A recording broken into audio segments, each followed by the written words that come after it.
Deftere annabi Nahum. Nde deftere nde rammunde ɗum annabaku suɓtaɗum bindiraɗum nder jimi ngam ɗum andina do'ere Isra'ila e iri torra ka ɓe kokkete daga nder laamu Asiriyanko'en gariri mawndi bi'etendi Nenebet. Asiriyanko'en ummake ɓe laati mawɓe nder duniyaaru, laamu maɓɓe fuu ɓuri sembe. Ɓe njajjini leydi maɓɓe faandi hewti nder Isra'ila, kanjum waddi do'ere Isra'ila. Ɓe kosta yaaki massungaku ɓurna maɓɓe daga leydi Urusalima woylaari.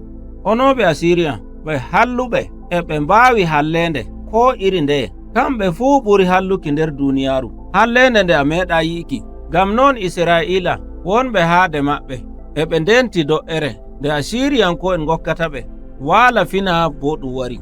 Nder hitande 950 ko Yeesu danye, Baabilanko'en ɓe mawni nder hallende e wanyuki Allah. Ɓe teeti Neneba ɓe ngartiri ɗum les laamu Asiriyanko'en. Ngam non nder suurawol 2 ngol deftere nde'e ɓe teeti Neneba ɓe mbindi jimol bi'etengol Vivip nder suurawol 3 ngol holli en do'ere ɗum laamu Neneba. Amma deftere nde'e ɗum windirayi ɗum e monnere dow wanwanɓe Isra'ila. Ɗum siryake suuraji ɗin no haani ngam ɗum holla en e woodi laawol ngo'ol ngol hollama nder nde deftere daga fuɗɗode mayre. Ɗum fuɗɗiri e aluf nder jimol ngol ngam ɗum holla mangu teddungal Allah no mbi'noɗen nder deftere Mika. En jiyay ɗum bo ɗo nder deftere garaynde nde Habaku. Non nde timminira ɗum siri Allah mawɗum ngam taddi o jippoyake ngam o haɓana leƴƴi dow siya aadilaku e hallende. Jimol ngo'ol fuɗɗiri e boliɗe tokkotirɗe metaɗe e mbattudi Allah dow gagel jinaari ngel nji'noɗen nder deftere burtaki nder suurawol 34. Allah o munɗo, o monni lawta, o keɓɗo bawɗe, o munyanowo halluɓe, o darni jimol ngo'ol e ɗum yima e ɗum jaɓto ngam ɗum holla mangu hoore maɓɓe e siya hakkilo leƴƴi e ɓe jabana moƴƴere Allah. Karel ngel Allah do'ata laamuji mawɗi ɗi mangu hoore. O hisnay ɓenɗon lesnuɓe hoore lesnaɓe ngam hoore maako.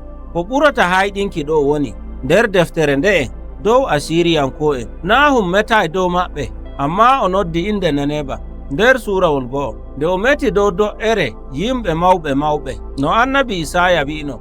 O hutiri hononde maako o wi'i do'ere Babila. Ɗum bo ɗum waɗi gaɗa duuɓi ɗuuɗɗi ko ɗum wi'a. Na kanjum tan, Nahum ɓeydi tindini do'ere mawɓe ɓe mangu hoore. Ɗum habaru belɗum e yimɓe Allah.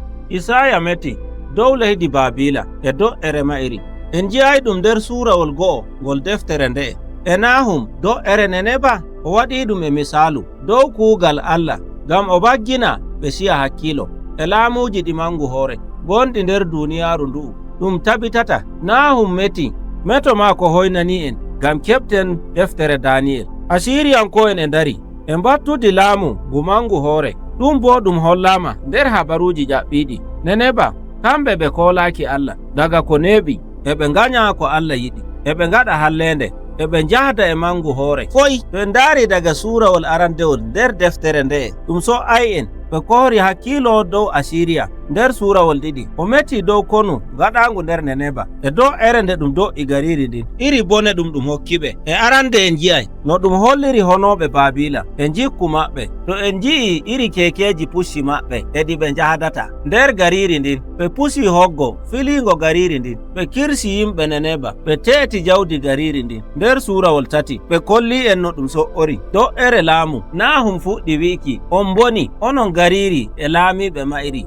jooɗiɓe nder rufuki jiiƴam. Ko hollata ɗo woni hallende maɓɓe e iri jikku maɓɓe ɗum Asiriyanko'en. Ɓe aawi awre hallende ɓe kuɓɓi hiite sankitki. Asiriyanko'en do'oto to Baabilanko'en. Deftere nde timminiri e nde waggina do'ere laamu Asiriyanko'en. Ɓe waɗay do'ere kallunde nde sankitoto nder leƴƴi duniyaaru. Kallanayɗi yimɓe ɓe ngalana, wala darantoɗoɓe. Ɓe jimi jimol humto e ɓe seyo ngam do'ere leydi ndin. E non deftere nden timminiri. Deftere yurmininde nde'e e haani ji'a ko Nahum wi'ata nder wa'ajuji maako. Emo yaha emo filto ngam yimɓe halluɓe, hallanayɓe ɓe ngalana. nder duniyaaru ko neɓi hakkunde leƴƴi mawninayɓe koye maɓɓe ɓe kuutinira hallende ngam ɓe tetana ɓe ngalana. Timmode maɓɓe woni mayde e nder deftere Nahum nde hutiniri Asiriya e Babila ɓe laato alama ngam holluki monnere Allah. Tawi on kakkilana e waruki yimɓe ɓe mbaɗay layfi. Moƴƴere Allah e aadilaaku maako ɗum yananay leydi gaɗayndi hallende. Ɗo waddi en e timmode, amma ko nden en so'oto suurawol go'o bi'inongol en Allah jeymiraawo o boɗɗo o hisnay nder yawɗaare e mo famana ɓe ngalana. Nder deftere Nahum e nde nodda en enen jangayɓe nde lestinen koye meɗen yeeso jeymiraawo, tokken goonga e aadilaaku nder ko njele sarel, ko ɓe kallamɓe en o do'ayɓe to sarel maako waɗi. Ɗum woni ko deftere Nahum saawi.